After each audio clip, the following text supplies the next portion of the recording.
I like to apologize in advance if my mic has any trouble. It's been kind of like dipping in and out. I'm gonna have to go out and buy a new one next time I get paid at my day job.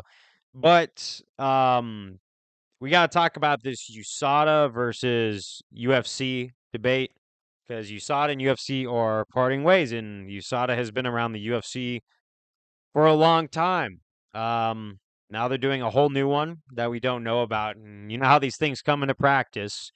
There's a way a company is written on paper, what it stands for, and the integrity it shows.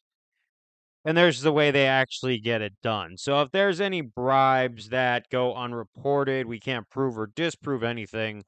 It's basically just the corporate world. I think if we don't understand by now, the entire propaganda around, oh, we're all a family, we're all here together, we're all team, all that stuff. We do things integrity. If you understand game theory, you'll realize that that's complete and utter bull. Okay. So I don't care what anyone says. I don't know if I trust this new organization unless they pinch someone for being legitimately like a danger or something like that. Now, they might be able to throw out samples, but I'm going to play devil's advocate a little bit here and say that USADA could have very well done the same thing or let things slide.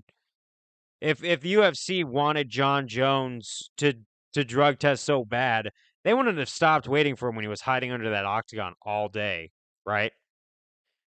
They would have been near every presser waiting for him, dude. If they wanted to test him for picograms that bad. So maybe this might be a step up, but it might also just be room for everything shady. And I think there's so many people in the MMA fan community now who can look at these people, right? And say, okay, we are not too sure about this, and it's totally reasonable to be skeptical on because people who follow the UFC typically know the corporate job, the corporate world.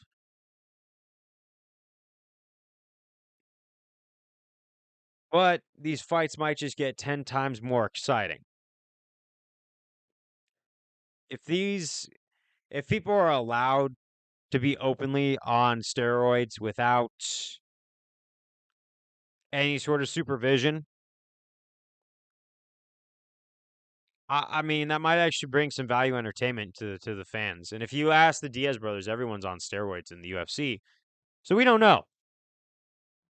What is it going to be like? Is it going to be more mayhem or less mayhem?